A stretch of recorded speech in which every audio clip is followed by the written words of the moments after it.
Kita akan mulai live malam hari ini ya. Matiin nggak ya? Masih pengen lihat komen sih kadang-kadang. Cuman pada minta dimatiin biar nggak keganggu gitu ngelihat chatnya. Mari kita lihat.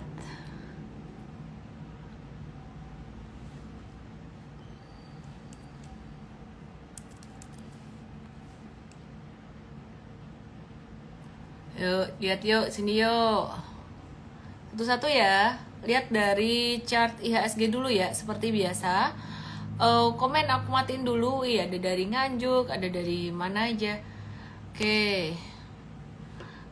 Pengen matiin komen, tapi kok pengen lihat juga, gimana dong? Lanjut aja deh teman-teman yang ada di TokTok, yang ada di YT, kita lihat ke Igoy. Biar bisa ngelihat chartnya, simply ngelihat chart IHSG. Jangan galak ya Miss. Oke, siap. 1, 2, 3, 4, 5. Dari tadi udah nungguin ya. 1, 2, 3, 4, 5. Udah turun 5 hari berturut-turut. Hari ini dibuka dengan gap down. Terus tutupnya tapi hijau kayak gini ya. Ini IHSG-nya. Nah, sekarang kita mau melihat untuk beberapa saham big caps perbankan gede. Ya, dan aku run through dulu, tapi nanti aku akan bahas lebih detail termasuk bagaimana kinerjanya. BCA dikasih tadi sampai diskon 10.275. Terus BBRI dikasih diskon sampai level terendahnya di 4630. Ya, BBNI dikasih diskon sampai 5225. Terus BMRI dikasih diskon. BBRI kemarin udah dibahas tuntas ya. BMRI dikasih diskon. Nah, kena support kuatnya 6575. Ini kan digambar di sini ya, kena di sini twing tapi naik hijau. Terus gimana? Nanti kita akan bahas. Nah, sebenarnya apa sih yang bikin market itu hari ini turun lumayan signifikan meskipun di sore hari itu ada tarikan-tarikan di beberapa saham yang baik perbankan gede maupun emiten lainnya ya. Jadi tidak hanya perbankan besar saja, tapi juga saham-saham big caps lainnya tuh ada tarikan gitu. Terus entry justru di akhir sesi ada buy beberapa saham, tidak hanya saham perbankan, jadi bukan saham perbankan aja, tapi saham-saham dari sektor komoditas gitu. Meskipun kita bisa kasih satu peringatan ya, satu warning bahwa resiko volatilitas di market meningkat. Resiko volatility itu gimana maksudnya? Gampang naik, gampang turun juga gitu ya. Ini istilah nyendoknya keluar lagi kata Tika. Tadi pagi bisa nyendok BRI katanya. Oke, aku matiin dulu komennya karena udah banyak yang nonton dan aku mulai bahas lebih detail. Aku matiin komen di Igoy. Teman-teman yang ada di YT, yang ada di TokTok boleh ke Igoy untuk bisa lihat chart lebih detail. Jadi ada satu sentimen yang mungkin teman-teman belum banyak dengar, yaitu dari China. Ini ada mempertimbangkan untuk penerbitan bonds atau hutang obligasi senilai lebih dari 10 triliun atau sekitaran 10 triliun yuan atau 22,04 kuadriliun. Nah, jadi hal ini tujuannya untuk mengantisipasi Trump yang memenangkan Pilpres Amerika 2024. Baru hari ini tadi ada pengumuman itu. Terus nilai uang itu tuh diperkirakan akan bertambah kalau Trump benar-benar memenangkan pemilu. Nah, kenapa? Buat ngasih stimulus masyarakat di China supaya mereka juga bisa ngegas secara perekonomiannya, secara kegiatan ekonominya. Harapannya paket stimulus ini tuh bisa menopang perekonomian di China, mengingat di kuartal 3 2024 GDP China itu melambat ya. Jadi 4,6% dan merupakan pelambatan 3 kali berturut-turut dari kuartal 1 2024 gitu. Kira-kira bagus nggak sih China menerbitkan bonds ini atau surat utang ini? Jadi dengan menerbitkan bonds atau menerbitkan surat utang itu sebenarnya mereka lagi mengalirkan duit dari the have ke the have not, dari yang kaya ke yang nggak kaya, kira-kira kayak gitu. Bentar ya.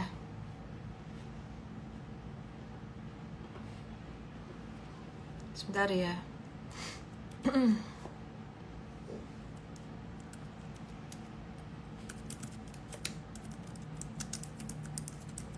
Terus impactnya apa? Impactnya ke market ya, ada sedikit tadi pagi ada sedikit kejutan di market, di mana saham-saham perbankan besar dan beberapa saham yang lain itu turun. Apakah duit berpindah ke China atau ini merupakan fenomena Halloween effect? Ada istilah Halloween effect di mana pasar saham tuh seringkali turun di bulan Oktober, yang seringkali mendahului window dressing ya. Jadi kenapa bisa terjadi window dressing? Window dressing itu kan untuk menyulap kinerja dari para fund manager, itu bisa kelihatan lebih bagus, kelihatan lebih cuan. Terus dari laporan keuangan perusahaan juga kelihatan lebih bagus. Caranya gimana? Bukan dengan ngakalin sebenarnya. Caranya ya dengan membeli di bawah. Beli lagi di bawah di bulan Oktober ya. Kalau fund manager itu beli lagi di bawah di bulan Oktober. Biasanya Agustus September tuh turun, jadi mereka akan profit taking sekitaran Agustus September turun, terus kemudian Oktober buy lagi di bawah, dan kemudian di November Desember itu naik. Jadi bisa ada ruang untuk naik di November Desember dan mereka akan profit taking, sehingga di akhir tahun tuh ada laba lagi ya buat dana kelolaannya. Kira-kira logikanya kayak gitu. Meskipun di tahun 2024 ini siklusnya agak berubah, agak meleset dikit. Jadi bulan Agustus biasanya jadi bulan turun, terus September juga masih turun, Oktobernya bottom. Tapi kemarin Agustusnya naik karena ada pengumuman The Fed mau turunin suku bunga. Dan setelah The Fed turunin suku bunga, setelah 18 September, itu pada 24 September itu mulai turun. Marketnya mulai turun dengan alasan China memberikan stimulus. Hari ini lagi ya, jadi China memberikan stimulus gitu. Dengan alasan itu terus marketnya mulai turun ya, jadi ada fluktuasi lumayan sampai hari ini. Nah, jadi kalau aku mau menyimpulkan, kalian sebenarnya nggak perlu takut, nggak perlu khawatir. Kenapa? Karena view The Fed mau nurunin suku bunga di dalam setahun ke depan, itu view-nya juga market secara garis besar, secara jangka panjang itu masih akan oke. Jadi kalau kalian investasi jangka panjang itu masih akan oke. Nah, problemnya untuk yang jangka pendek gimana? Kalau jangka pendek pasti selalu akan ada fluktuasi ya.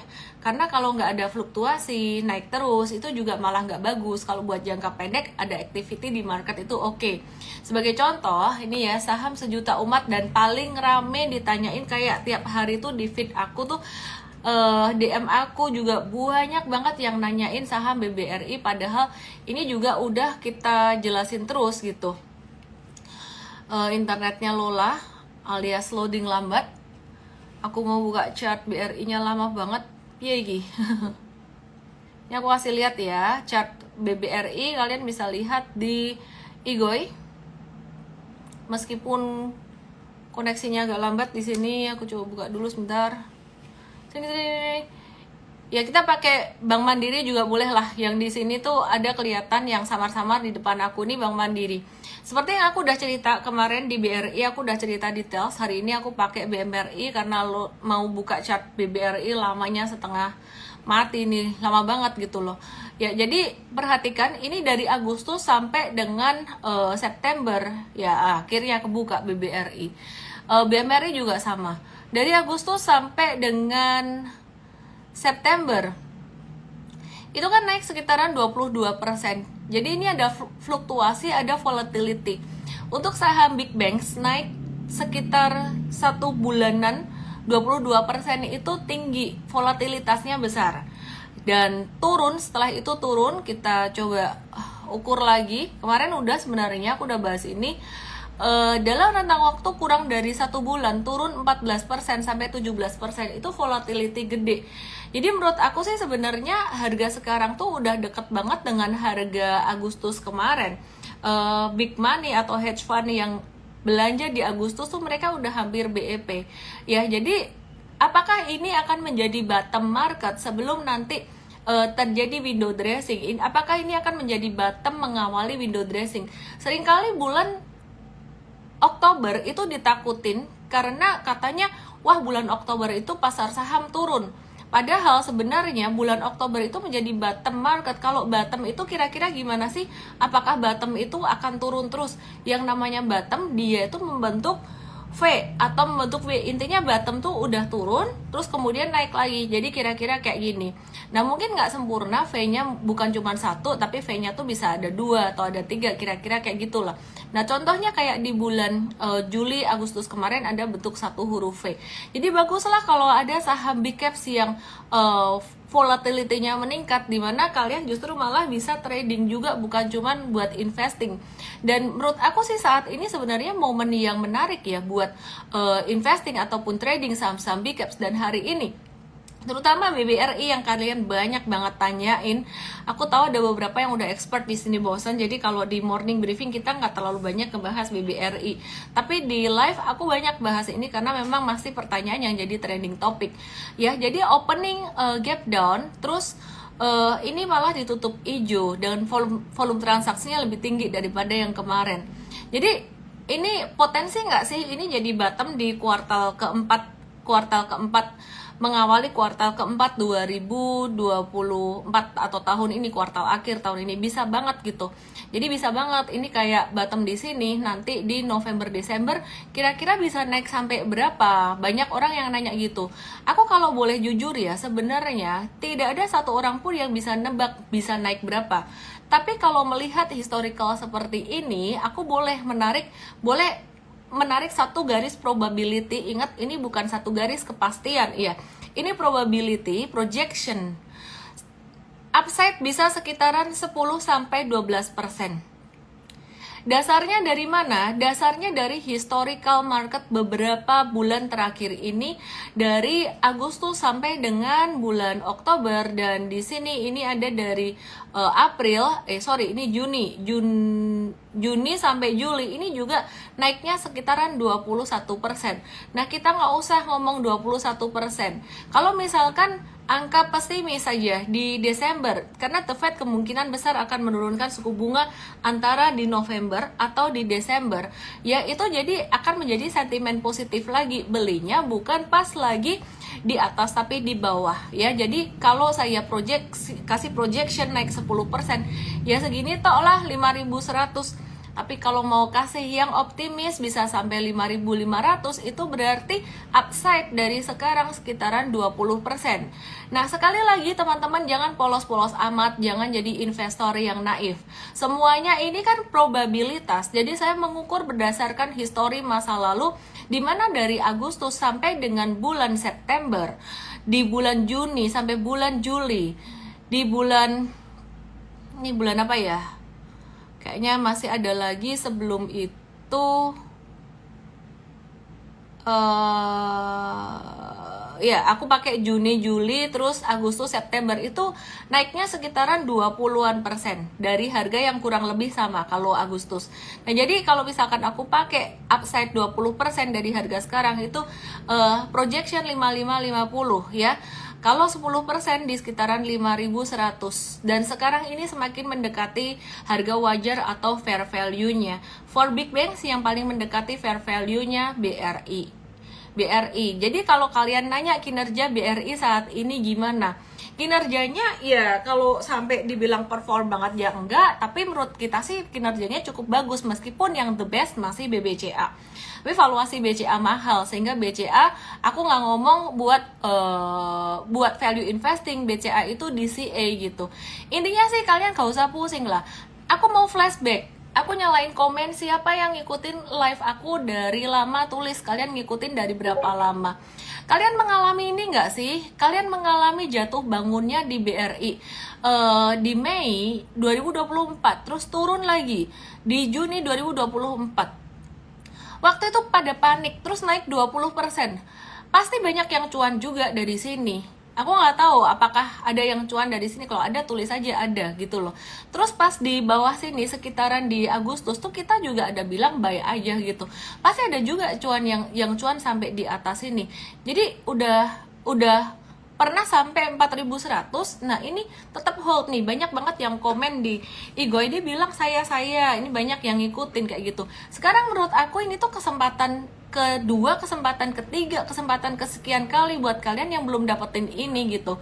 Pertanyaannya, boleh di trading nggak nanti kalau cuan 10% sampai 20%? Jawabannya boleh banget, tapi jangan sampai hilang barang. Buat jangka panjang mesti ada. Kalian mau tradingin itu boleh, daripada kalian trading saham komoditas kalau gak siap mental, diajak cut loss, stres. Ya, jadi kalian kalau mau trading ini very low risk gitu loh. Oke, terus intinya masih menarik lah gitu. Terus bagaimana dengan saham-saham perbankan yang lainnya? Kinerjanya gimana? Nih, banyak banget nih. Balik lagi malah minus 2%. Kalau investor jangka panjang nggak pusing gitu. Kalau pusing kayak gitu udah untung rugi lagi, berarti kamu trading. Cuan 10%, cuan 20% profit taking. Nikmati dulu cuannya, tetap sisain sebagian. Nah, nanti jangka panjang dia jangka panjang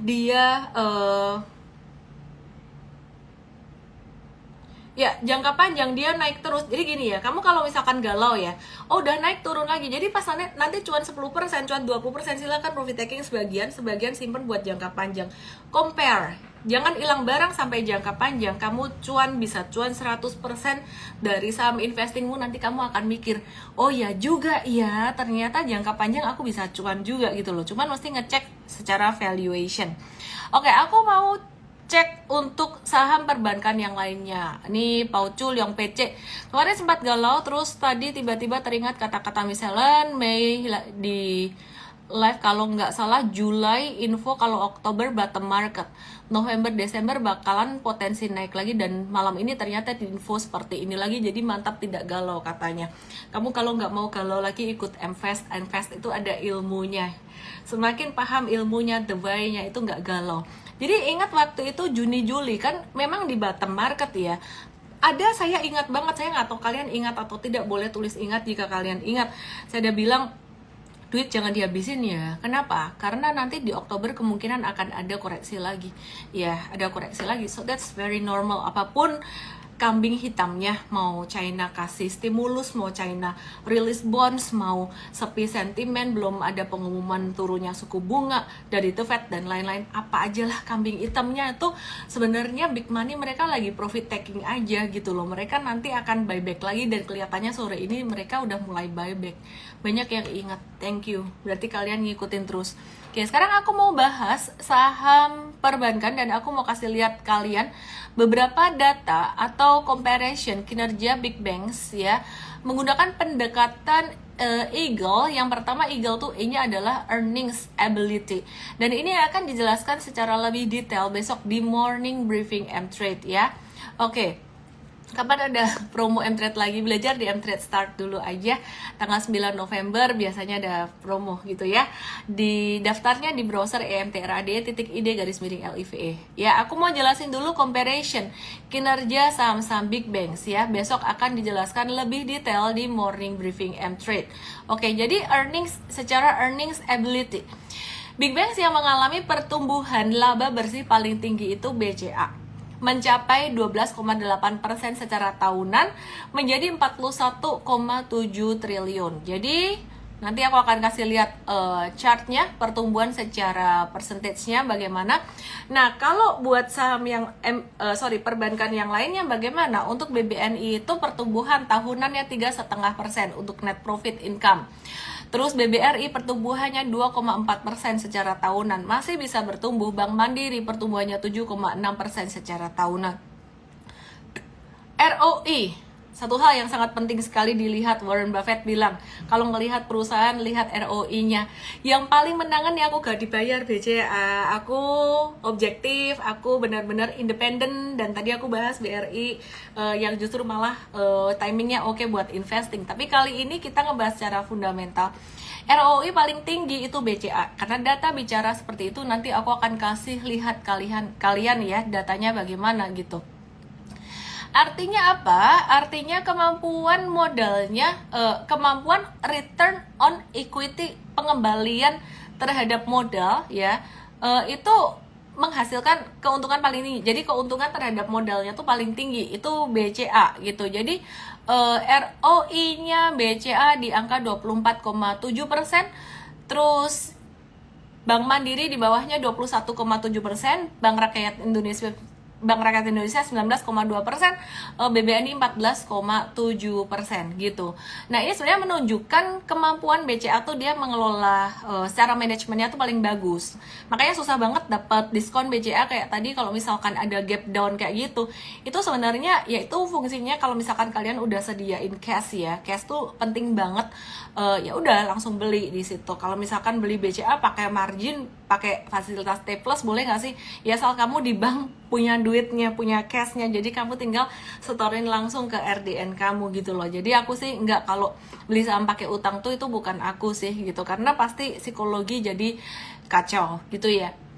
Tapi kalau untuk urusan NIM-nya itu yang paling tinggi BBRI. Ya artinya BBRI ini dia punya kemampuan aset produktif yang paling menguntungkan. Bentar ngecas dulu laptopnya, baterainya habis. Oke. Terus berikutnya perbandingan antara 4 big banks. NPL. Bagaimana dengan NPL atau tingkat kredit macet? NPL atau tingkat kredit macet itu yang paling kecil Bank Mandiri, yaitu di angka 1,13%. Artinya punya kualitas kredit yang paling bagus. Ya standar sehat OJK tuh di bawah 5%, maksimal 5%. Jadi sebenarnya semua big banks itu di angka itu di bawah 5% tuh di angka yang oke sih. Jadi kayak BMRI itu 2,9%, BCA 2,1%, BBNI 2%, dan bahkan kalau misalkan ditanya kredit macetnya Sritek gimana pengaruhnya terhadap BCA, itu kemarin kita udah hitung impactnya nggak terlalu besar gitu ya. Nanti kita juga akan bahas juga katanya Pak Prabowo mau selamatkan Sritek, emang caranya gimana? Ntar kita bahas ya, kita coba review juga gitu. Pertumbuhan kredit dan dana pihak ketiga atau DPK yang paling tinggi Bank Mandiri mencapai 20,8 dan 14,9%. Nggak heran ya, jadi JP Morgan ini suka banget sama BCA dan Bank Mandiri memang jadi kesayangan atau institution darling. Maka dari itu ya memang agak susah turun, ya paling kalau turun ya turun dikit, profit taking aja, sideways aja, so that's normal. Makanya BCA dan Bank Mandiri ini dua yang strateginya DCA. DCA itu beli bertahap atau nyicil gitu. Cuman kalau yang mau value investing ya tadi lebih ke BRI. Terus kemudian loan to deposit ratio atau LDR yang sesuai dengan standar moderat itu ada BCA di 75,1% dan BRI di 89,2%. Sedangkan BNI yang paling tinggi 95,3%. Jadi yang paling bagus tuh yang paling kecil yaitu BCA. Terus kemudian artinya gimana kalau LDR-nya tinggi? LDR-nya tinggi bukan long distance relationship ya. Loan to deposit ratio. LDR yang tinggi artinya likuiditas perbankan itu turun, tapi potensinya dapat income yang lebih tinggi. Sedangkan LDR yang rendah itu likuiditasnya itu kuat, jadi potensinya dapat income kurang maksimal. Ya, cuman kalau kita perhatiin di sini kita masih ngelihat LDR yang paling mendekati moderat itu yang paling masih oke, yaitu yang paling kecil gitu ya. Terus kemudian kita lihat untuk equity atau ekuitasnya dari capital adequacy ratio atau CAR paling tinggi lagi-lagi BCA di 29,3%. Yang lainnya Bank Rakyat Indonesia 26,8%, Bank Mandiri 20,7%, BBNI 21,8%. Artinya BCA ini punya proporsi modal yang paling tinggi buat menutupi aset berisikonya. Mungkin pada nanya boleh nggak beli BCA? Ya, aku bilang nggak ada yang larang juga, boleh-boleh aja, cuman strateginya lebih ke DCA, kira-kira kayak gitu. Nanti kalau The Fed turunin suku bunga, apakah BCA akan naik?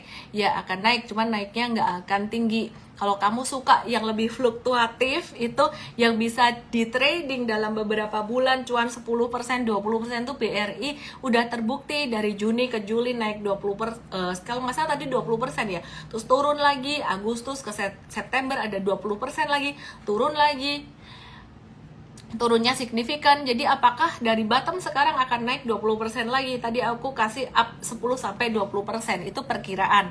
Kalau nggak tercapai persis plek, jangan ngomel. Kalau ngomel berarti belum siap investasi di saham. Valuation bagaimana? Valuation secara PBV yang paling rendah di BBNI 1,24 kali dan menjadi satu-satunya yang di bawah PBV industri di 1,76 kali. Artinya BBNI valuasinya paling murah, BCA valuasinya paling mahal 4,99 kali secara PBV-nya.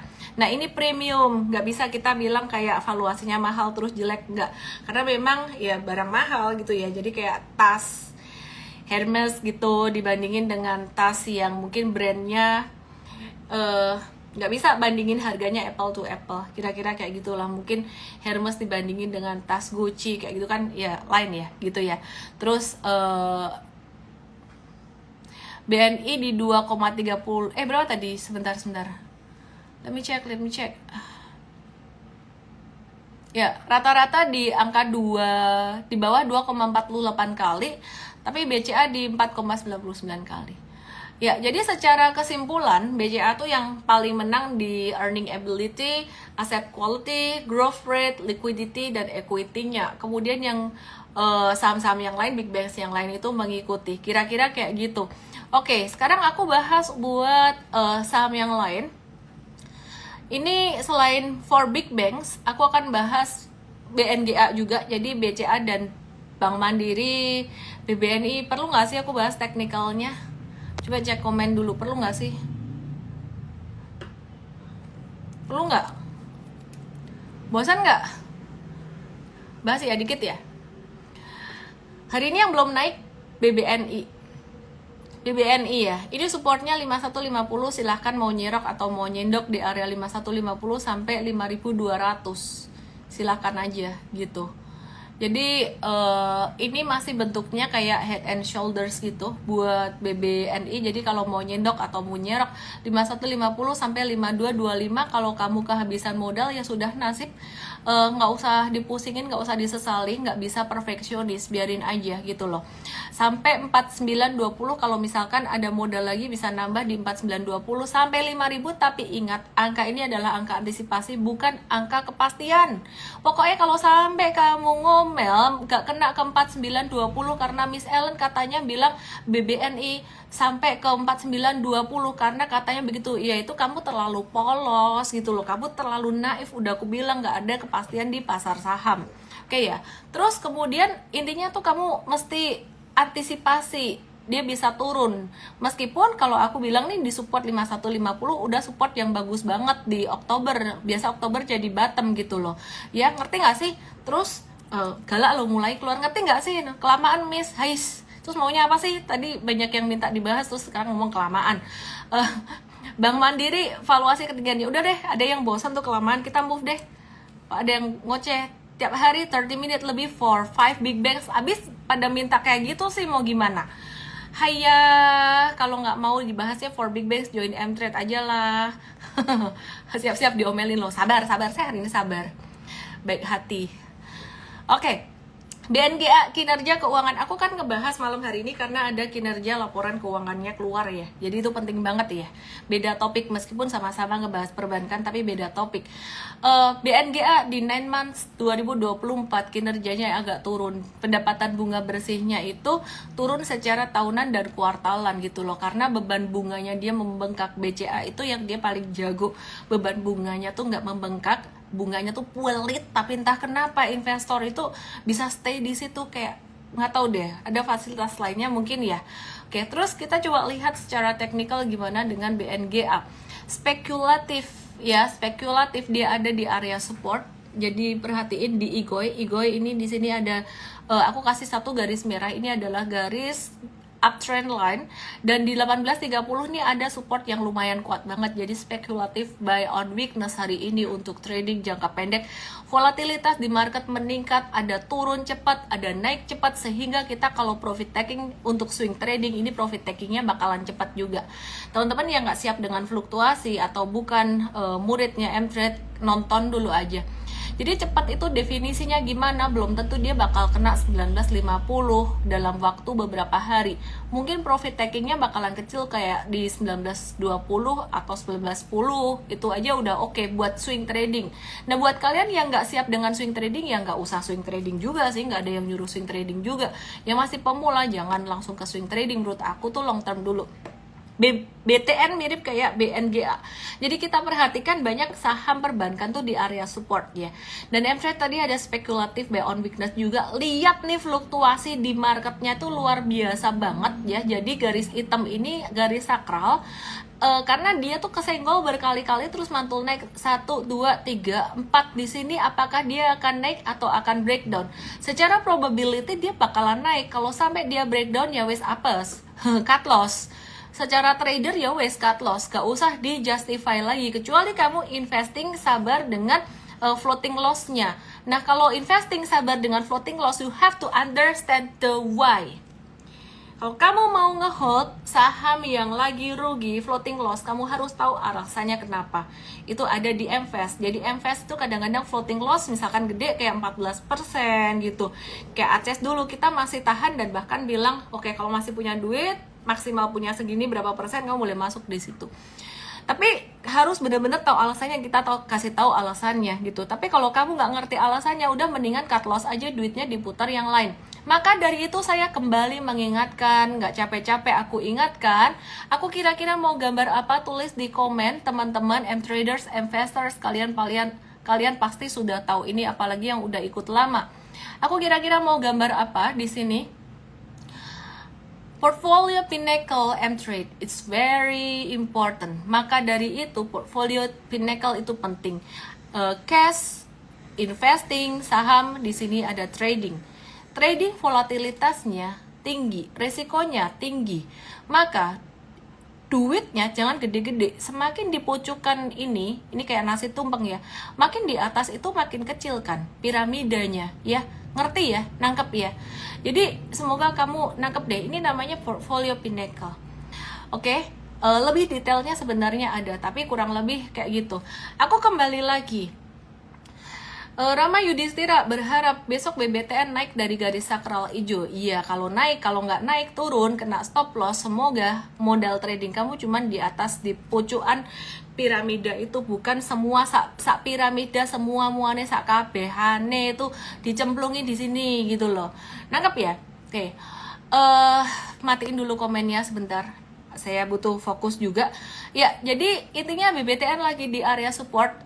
Kalau mau trading jangka pendek juga nggak bisa kayak berharap naiknya sampai langsung ke 15.35 atau upside 9%. Upside 5% itu kita akan udah profit taking untuk trading jangka pendek. Tapi kalau kamu nggak mau trading jangka pendek, kamu beli ini buat jangka menengah atau investing pun setahun ke depan ini oke. Nggak usah setahun ke depan, beberapa bulan ke depan kemungkinan besar sudah berbuah berbunga. Oke, terus kita coba lihat lagi banyak saham yang lagi di support saat ini ya. Ini tadi baru ngomong saham dari sektor komoditas duit emangnya dari perbankan. Sekarang kita mau lihat dari properti yang juga diuntungkan dari kebijakannya Pak Prabowo ya. Jadi BSDE ini tadi nyenggol banget support 1170, ini kuat juga supportnya.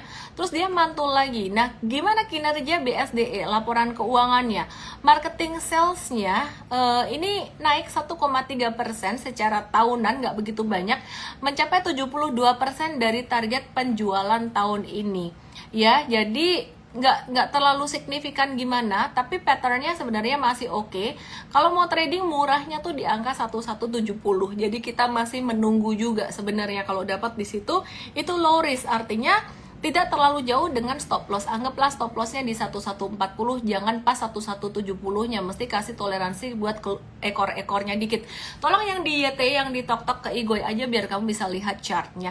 Jadi kalau ditanya BSDA juga potensial, tapi sekali lagi saya mengingatkan fluktuasi atau volatility index atau volatility di market ini meningkat, naik turunnya mulai agak-agak kejam gitu. Jadi kalian mesti siap ya dengan fluktuasi. Sebenarnya kalau buat long term nggak peduli fluktuasi, long term itu nggak peduli volatility gitu. Buat traders nih, kalian harus waspada volatility. Volatility is a friend buat trader yang paham, tapi jadi musuh, enemy buat trader yang nggak paham. P1 dalam jangka pendek berpotensi menguji level 454, dan jika dia kena support di 454 itu bagus banget. Belum tentu kena, bisa jadi kenanya di 468. Di sini juga ada support tapi supportnya minor. Ya, jadi bisa kena di 454 juga. Sebentar ya.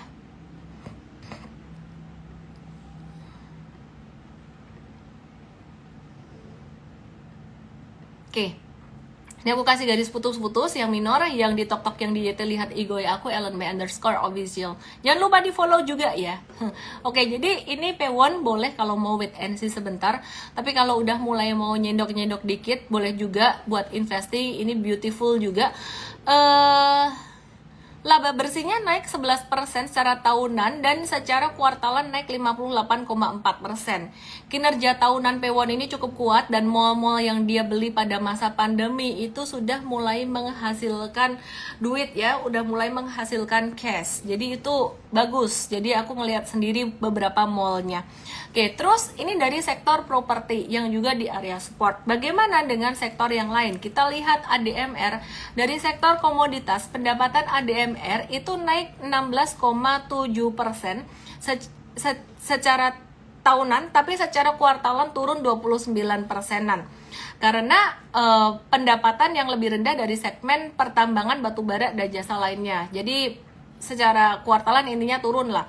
Tapi kalau diperhatikan hari ini dia itu sempat nyenggol support kuatnya 1385 juga, garis biru ini yang udah kita gambar beberapa hari kemarin. Terus mantul lagi. Nah, perhatikan hari ini tuh banyak yang turun tapi banyak tarikan ke atas gitu loh. Beberapa hari kemarin jatuh, banyak saham jatuh, volumenya kecil, terus hari ini kayak sengaja dibanting terus ditarik lagi. Apakah hari ini berpotensi menjadi bottom market? We never know, but probably. Oke, terus kita lihat buat sektor yang lainnya, AALI. Ini jadi ada laporan keuangan juga. AALI laba bersihnya naik tipis doang, 0,07% tahunan, kuartalannya naik 11%, masih sideways, trennya masih naik. Jadi masih hold aja buat yang punya, yang belum punya sebaiknya wait and see dulu, lebih baik ke perbankan dulu aja. Secara fundamental saham sektor consumer goods, Mayora Indah pendapatannya naik 12% secara tahunan dan 26% secara kuartalan.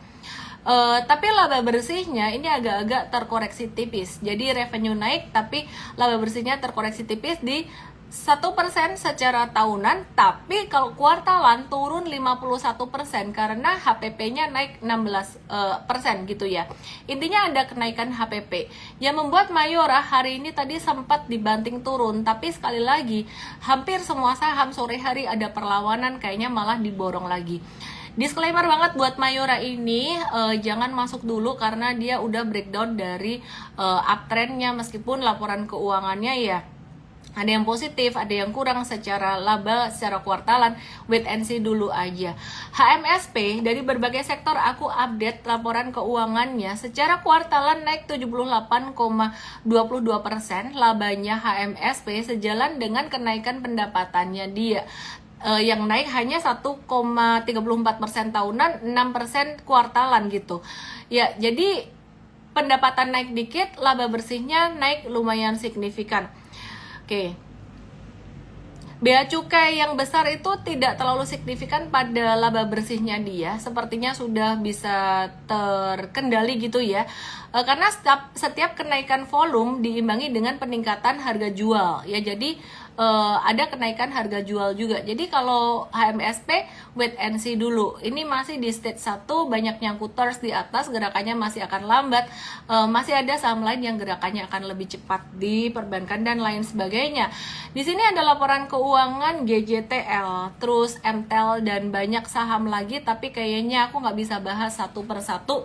Kita akan bahas mungkin di Mtrade atau di artikel di Mtrade, Mfast dan di Gathering Mfast ya. Kita akan bikinin Gathering Mfast, dan buat teman-teman yang mau belajar supaya bisa di Mfast bisa lebih terakomodir buat investasi jangka panjangnya. Nah, aku mau bahas sekarang buat saham-saham dari berbagai sektor yang sempat turun beberapa hari ini, kabarnya gimana? Karena kalian pastinya penasaran dan mungkin ada yang mulai stres. Tapi sebelum aku bahas saham-saham itu, aku mau update dulu ya. Jadi ada update US ADP Employment Change di Oktober 2024. Ini ada perubahan jumlah pekerjaan di sektor swasta bertambah cukup signifikan. Jadi melonjak di atas ekspektasi. Ini menunjukkan adanya potensi ekspansi ekonomi yang cukup bagus. Terus kemudian US GDP kuartal 3 secara advance, ini juga estimasi awal GDP Amerika tuh tumbuh 2,8% per tahun, sedikit lebih rendah dari 3% di kuartal kedua gitu ya. Jadi investor masih menunggu GDP nanti yang akan diproyeksi stagnan di 3% gitu. Terus intinya gimana, masih oke aja lah. Oke, terus aku mau bahas beberapa saham komoditas. Katanya Bank Dunia memprediksi harga komoditas anjlok di 2025. Kita ngeflow aja. Kita coba lihat beberapa saham komoditas PTBA. Misalnya, PTBA dikasih diskon banget. Ini kemarin aku udah bahas dan angkanya belum banyak berubah. Tertahan di area support, volatilitas market tinggi banget. Kalau jatuh cepat kayak gini, pantulannya juga bakalan cepat. Ini upside-nya PTBA kemarin aku gambar di atas. Mungkin aku akan manage your expectation.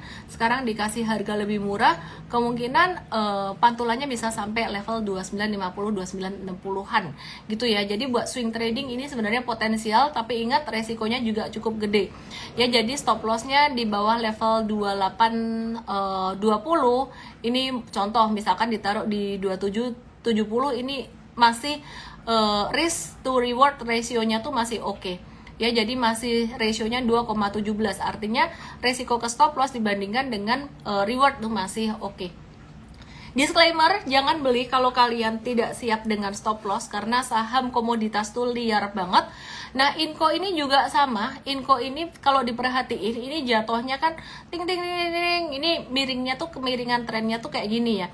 Nah, ini lagi menguji support yang sangat kuat sekali yang kita kasih kotak warnanya pink ini, teman-teman yang di Igoy yang di Tok JT silakan ke Igoy.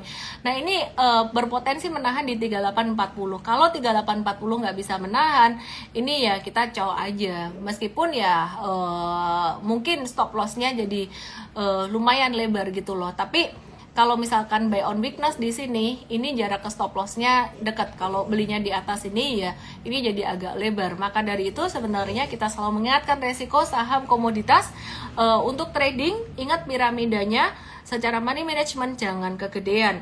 Nah, terus kemudian Indika Energy ini juga sama, banyak banget yang lagi di support, dan kita perhatiin Indi ini di sini juga sama, kotakan merah ini merupakan support yang kuat, hari ini ketahan, dan hitam ini adalah garis sakral juga.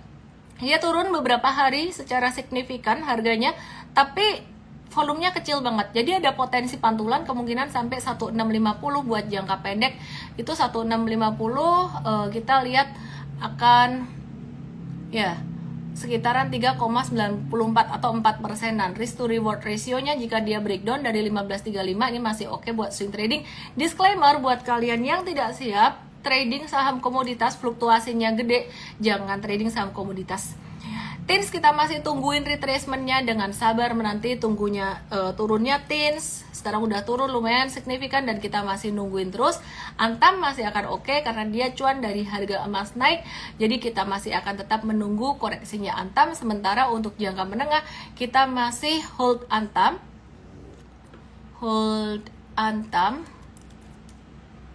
Sekitar 17-19%.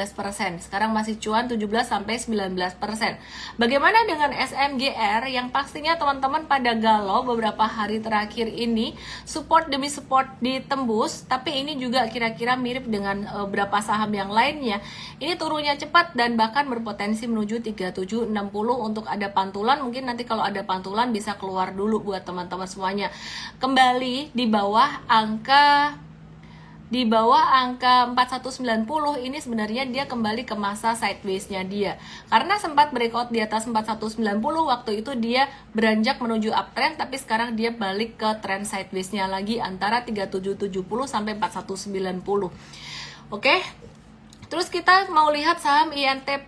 INTP ini juga sama ya. INTP ini kalau diperhatikan dia lagi nguji support kuatnya di 7225. Kita lagi watch apakah kita akan review buy untuk swing trading buat INTP.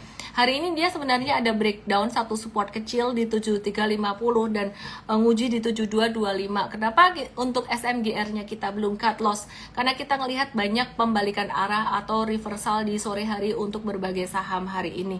Oke, terus kemudian kita mau ngomongin tentang Sritex yang utangnya tuh gede banget. Bagaimana katanya Pak Prabowo mau menyelamatkan Sritex? Caranya gimana? Teknisnya. Ada sedikit dibahas oleh beberapa pihak yang berwenang ya.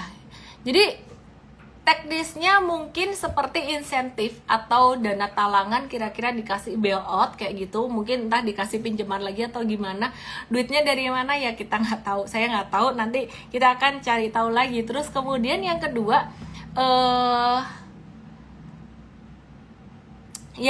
caranya dengan restrukturisasi utang. Pastinya dengan restrukturisasi utang, dengan melalui mekanisme atau prosedur yang mungkin mereka akan atur lah. Jadi intinya dengan bailout atau relaksasi utang. Nah, terus kenapa Presiden Prabowo mau selamatkan Sritex? Ya karena Sritex ini padat karya, kurang lebih kayak gitulah. Oke, aku mau update lagi satu saham ya, Auto ini kita tadi profit taking 9-14% untuk jangka menengahnya. Kinerjanya di kuartal ketiga 2024 ini pendapatannya tumbuh tipis 0,22% secara kuartal 0,6% secara tahunan. Kalau kuartalan turun dikit 0,02%, laba bersihnya naik 16% tahunan, 122% secara kuartalan. Jadi makanya nggak heran dia naik ya. Jadi buat Auto ini teman-teman kalau mau buy, dia tunggu retracement dulu, kemungkinan sekitar level 2410 jika jatuhnya tidak dengan volume transaksi besar gitu ya. Oke, terus GoTo, aku mau update GoTo. Aku percaya kalian pasti banyak banget yang penasaran dengan GoTo. GoTo ini sudah mulai beranjak naik menjauh dari level gocapnya, jadi enggak GoTo gocap lagi gitu ya. Jadi ini pattern inverse head and shoulders dengan batas atau neckline-nya sekitaran level 73 atau 74, potensial breakout. Ini kelihatannya diakumulasi, tapi kita nggak masuk ke sini dulu. Kenapa? Karena pilihan saham yang lain juga masih banyak. Buat sektor teknologi itu ada saham Bukalapak. Bukalapak ini juga sampai hari ini tuh belum breakdown lagi sih. Ini masuk ke stage 2-nya pelan-pelan. Ini juga sampai hari ini belum breakdown. MTech juga ini kemarin ada tanda-tanda dia mulai trennya ada perbaikan tren. Jadi kita masih di dua saham itu untuk teknologi. Nah, ini GoTo, dia itu secara laporan keuangan itu ada kenaikan pendapatan bersih sekitaran 11% menjadi 11,66 triliun pada periode 9 bulan September 2024. Kalau kita perhatikan, GoTo ini dia kerugiannya semakin berkurang terus dari waktu ke waktu. Jadi kenapa investor gede masuk ke GoTo? Mungkin mereka melihat ini spekulasi. Nanti ke depan mungkin bisa untung dan mereka akan bisa dapat harga di bawah. Apakah ini waktunya buat retail remah-remah rengginang untuk ikutan nyerok di bawah? Mendingan kamu nyerok BRI aja lah. Karena kalau BRI aja kamu masih kejang-kejang, kalau dia turun, jangan kau beli GoTo, nanti kalau balik ke gocap jangan tanya saya ya. Jadi masih belum stabil, kira-kira kayak gitulah. Jadi meskipun secara fundamental ruginya dia udah mulai berkurang. Ruginya yang tadinya 9,6% di periode yang sama tahun lalu ini menjadi 9,6 triliun di tahun lalu ini menjadi 4,54 triliun saja. Jadi ruginya berkurang sekitaran 53% saja. Wah, rugi 4,54 triliun. Dan beberapa pos beban dengan penurunan terbesar atau biaya yang dengan penurunan terbesar tuh beban penjualan dan pemasarannya dia tuh turun 55%. Jadi mungkin pemasarannya dia, marketingnya nggak jadi ajrut-ajrutan lagi. Beban pengembangan produk lebih efisien 52%. Mungkin secara teknologi lebih dihemat, dan beban operasional dan pendukung lainnya dipangkas 43%. Mereka masih ngomong tentang EBITDA disesuaikan. Jadi kalau saya ngelihat dari press release-nya itu bicara tentang EBITDA disesuaikan. GoTo tuh bagus loh gitu. Sedangkan Warren Buffett sendiri bilang nggak mau pakai EBITDA disesuaikan. Warren Buffett itu bilang pakai ROI, dan bahkan Warren Buffett juga nggak suka pakai EPS. Tapi apakah hal itu bisa digunakan untuk sektor teknologi? Nah, aku mau kasih education beberapa hal yang penting buat kalian buat transformasi atau evolusi strategi value investing. Value investing versi pertama banget itu oleh Benjamin Graham, gurunya Warren Buffett, di mana perusahaan-perusahaan waktu itu dinilai secara fisik asetnya. Jadi misalkan mesin, bangunan, properti, kayak gitu ya. Itu dinilai secara fisik. Jadi value investing zaman Benjamin Graham waktu itu dinilai berdasarkan kondisi saat itu. Kemudian beberapa puluh tahun kemudian, beberapa tahun berikutnya, ketika Warren Buffett mengenal Philip Fisher dan Charlie Munger, kondisi sudah berubah. Dari yang industrial banget, kemudian berubah menjadi perusahaan-perusahaan itu banyak yang dinilai dari brandnya, dari aset intangible-nya yang tidak kelihatan, seperti brand, service, yang mendongkrak sales dan juga kreativitas gitu. Maka dari itu Warren Buffett beralih dari strategi value investing murni adalah Benjamin Graham menjadi strategi value investing in growth company. Ada growth company-nya. Jadi kalau Warren Buffett aja terus berinovasi dan memperbaiki diri, masa ya kita mau bebal dengan strategi yang begitu-begitu aja terus. Jadi M-Trade, M-Fast itu terus berinovasi, ngelihat kondisi market karena market adalah guru terbaik kita. Oke, yang ketiga, fase yang ketiga adalah fase perusahaan-perusahaan teknologi yang mulai berkembang. Ternyata yang di value beda lagi, yaitu informasi, knowledge, teknologi. Di mana informasi, knowledge, teknologi ini bukan sekedar meningkatkan sales seperti pada fase kedua. Kalau fase kedua itu pada masa growth investing yang di value, brand dan creativity, service, meningkatkan sales. Tapi kalau information, teknologi dan juga intinya di masa teknologi ini meningkatkan apa? Meningkatkan valuasi perusahaan. Warren Buffett dulu nggak mau banget masuk ke perusahaan teknologi, tapi beliau punya tim yang pastinya terus berkembang, dan Warren Buffett dengan sangat kerendahan hatinya mengaku bahwa dia tuh telat masuk ke Amazon. Dan akhirnya Apple sempat waktu itu menduduki portfolio terbesarnya Warren Buffett gitu. Nah jadi kalau Warren Buffett sempat bilang nggak pakai EBITDA atau EBITDA disesuaikan, mungkin untuk ke sektor teknologi ini saya akan berpikir ulang, apakah EBITDA atau EBITDA disesuaikan yang seringkali dipakai oleh tim GoTo untuk menunjukkan performa mereka, ini apakah bisa dipakai.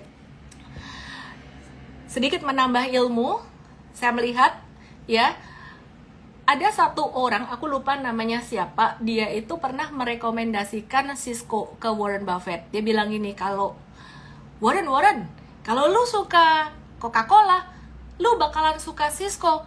Warren Buffett nanya, hah, kenapa? Gitu. Itu sektor teknologi gitu kan. Hah, kenapa? Ternyata orang ini, aku lupa namanya siapa, ntar aku coba cari tahu ya. Dia bilang gini, karena dia pakai satu indikator namanya ROIC. Ya, jadi dia pakai indikator yang namanya ROIC, ROIC gitu. Nah, jadi indikator ROIC ini dipakai oleh beberapa orang yang waktu itu juga menyarankan ke Warren Buffett untuk menilai perusahaan teknologi gitu. Jadi return on invested capital. Meskipun ketika aku nanya ke tim GoTo, katanya ini tuh bukan matriks yang kita pakai untuk bisnis kita gitu, karena mostly untuk capital intensive business seperti property and infrastructure, karena kita lebih memperhatikan ke balance sheet-nya. Jadi kita nggak tracking ROIC itu. Terlepas dari semua itu, berbagai cara atau matriks menilai fundamental perusahaan, tidak ada kata benar atau salah. Kenapa? Karena yang paling benar adalah market itu sendiri. Jadi zaman Warren Buffett, zaman Benjamin Graham, zaman Philip Fisher, kemudian zaman Cisco, waktu dulu Cisco berdiri, mulai berkembang gitu, dan sekarang bisa jadi kondisi berubah gitu ya. Intinya market yang akan menjustify. Kesimpulannya, GoTo aku masih belum mau beli. Simply kenapa? Simply karena sekarang masih banyak saham lain yang juga lagi mau manggung, yang lagi murah. Duitnya buat beli, saya mau nanya kalian banyak kan yang kehabisan modal beli BRI?